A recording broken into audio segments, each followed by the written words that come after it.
Citoyen TV, la chaîne de l'Afrique digne et de sa diaspora. Au sommaire, CPI, extrait de l'audience du 8 juin 2016, fête de l'Union africaine à Beijing, et pour finir, les titres de l'actualité en France. Commençons tout de suite avec la CPI, extrait de l'audience du 8 juin 2016. Alerte info, la CPI, Cour pénale dite internationale, a tellement peur de la vérité qu'elle cherche des prétextes à tout va, ici les réseaux sociaux, pour que le procès se déroule à huis clos, même quand le témoin souhaite un procès public. Écoutons. Voici la décision de notre Chambre. Nous allons la rendre en audience publique. La Chambre décide de ce qui suit. À la majorité, le juge président exprime une opinion dissidente, revient sur sa décision orale rendue hier, dans le cadre de laquelle elle avait décidé que le témoin P97 devrait poursuivre sa déposition en audience publique, avec recours au huis clos partiel lorsque cela s'avère nécessaire. À la lumière des conjectures actuelles s'agissant de l'identité du témoin, et ce dans les médias sociaux, la Chambre entendra la suite de sa déposition à huis clos. La Chambre avait déjà déclaré précédemment que si de telles interférences avec la procédure devaient se poursuivre, elle serait alors obligée de prendre des mesures beaucoup plus musclées afin de protéger la sécurité et le bien-être des témoins comparaissant devant elle. Certes, la Chambre adhère au principe de la publicité des débats, il n'en demeure pas moins que la Chambre est consciente de son obligation, de son devoir de protéger les témoins et les victimes. La Chambre a analysé l'impact potentiel de cette procédure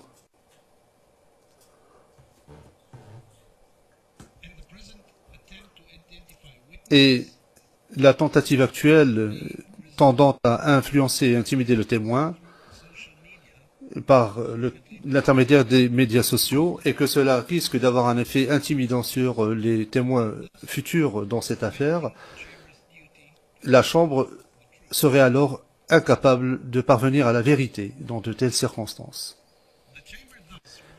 Par conséquent, la Chambre rappelle aux membres au public qui est dans la galerie du public, mais s'adresse au public en général qui se trouve en Côte d'Ivoire. La Chambre lui rappelle la raison pour laquelle elle prend le temps nécessaire pour octroyer des mesures de protection afin de protéger l'identité des témoins de l'accusation comme les témoins de la défense. Il s'ensuit que la divulgation de l'identité des témoins protégés est interdite et que toute tentative de révéler l'identité de ces derniers, qu'elle soit futile, vaine ou pas, peut constituer un crime contre l'administration de la justice. Et il se peut effectivement que ce genre de questions soit confié à des enquêteurs.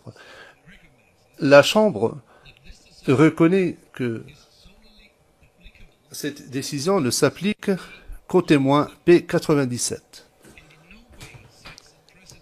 et que cette décision n'établit pas de précédent pour les témoins à venir.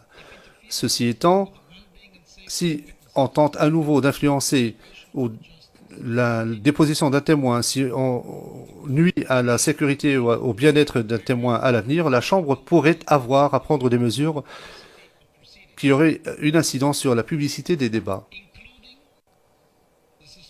y compris la suspension de diffusion publique de l'affaire en l'espèce et l'audition d'autres témoins entièrement à huis clos, ce qui n'est pas souhaitable, mais la Chambre pourrait être obligée d'imposer une telle mesure.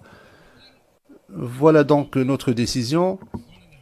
Et après une journée et demie de travail sans progrès... Oui, monsieur le témoin, est-ce que vous souhaitiez intervenir? Nous sommes en audience publique, rappelez-vous. Je vais intervenir à cet instant précis et à huis clos. De façon, je veux dire, République, voilà. Monsieur le Président, je ne sais pas si... Please do so. Le président, je vous en prie, allez-y, allez-y. Je ne sais pas si ma décision va compter, mais je souhaite qu'elle compte énormément. Parce que je crois que la responsabilité est d'abord individuelle et elle m'incombe. Je suis venu ici, je l'ai indiqué, pour contribuer à la manifestation de la vérité. Je puis vous rassurer, Monsieur le juge président, qu'il n'est pas opportun que cette audition se fasse à huis clos, en dépit de tout ce que vous avez pu énumérer. Monsieur le juge président, c'est une requête. J'insiste. Je vous le demande. Je souhaite continuer la déposition de façon publique. Je vous en prie, Monsieur le Président.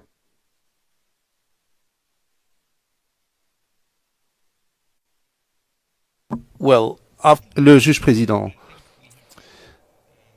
Eh bien, nous devons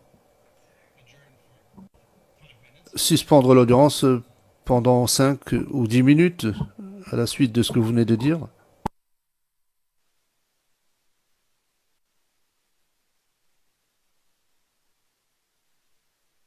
yes.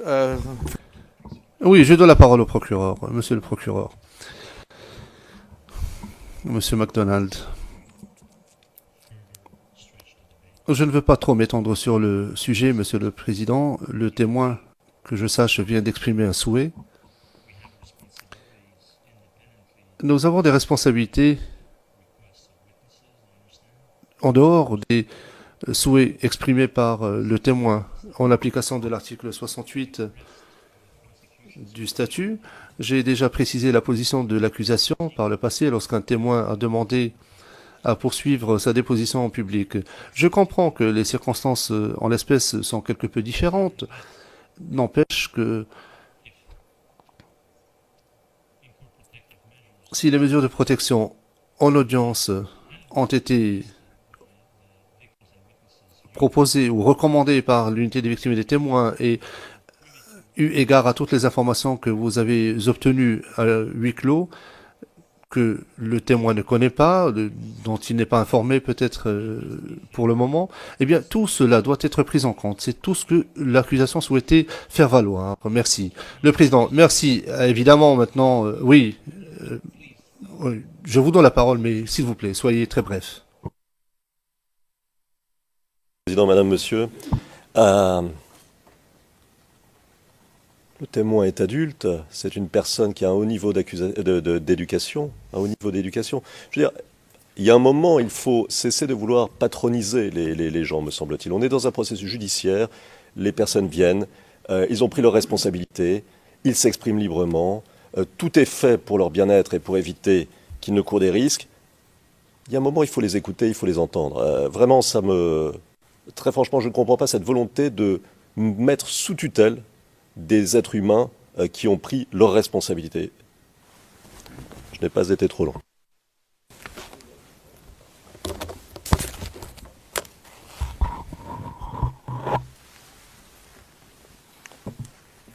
Thank you, Maître Ndri. Le juge président, merci. Maître Ndri. Ce que je voulais dire, je vais tâcher aussi d'être très bref. Je me pose la question, qui mieux que le témoin peut apprécier la sécurité ou l'insécurité dans laquelle il pourrait se retrouver? Je pense que la réponse est très claire. Le témoin vit en Côte d'Ivoire. Il connaît la réalité sociologique de la Côte d'Ivoire. Il connaît l'état de la politique en Côte d'Ivoire. Il dit je veux déposer,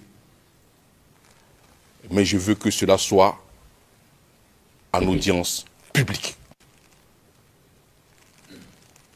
Il ne revient pas au procureur de façon théorique d'apprécier l'état de sécurité du témoin.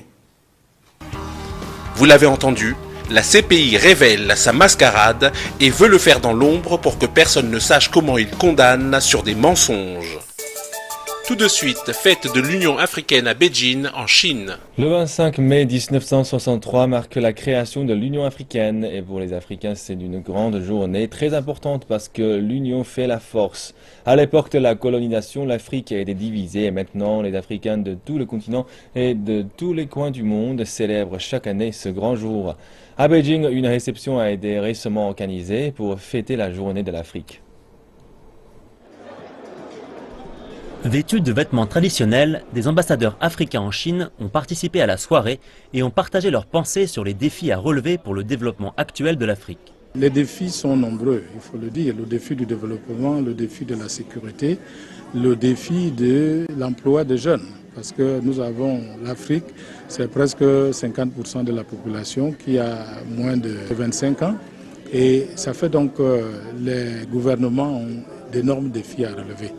Selon l'ambassadeur de Madagascar en Chine, M. Victor Sikonina, qui est aussi doyen du corps diplomatique africain, le dernier sommet Chine-Afrique a marqué une nouvelle étape en élevant les relations de coopération Chine-Afrique au niveau du partenariat stratégique.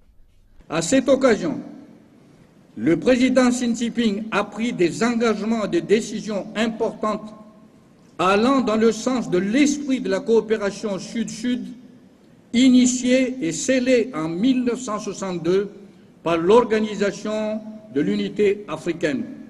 Le président Xi Jinping a été salué avec grand retentissement pour son enthousiasme et son élan de solidarité.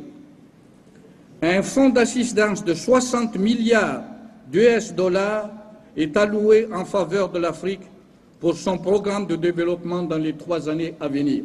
Selon le représentant du ministère chinois des Affaires étrangères, la Chine soutient toujours les peuples africains en respectant leurs spécificités.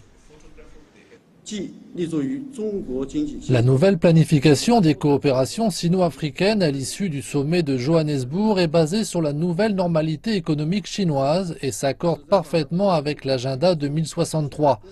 Les projets ont pour objectif de réaliser l'industrialisation et la modernisation agricole en Afrique, tout en prenant en compte le développement de la Chine. D'un côté, cela aide les pays africains à se développer et à réaliser leur indépendance économique et leur développement durable, tout en établissant en Afrique un nouveau point de départ pour la croissance économique mondiale. Et pour finir, les titres de l'actualité en France.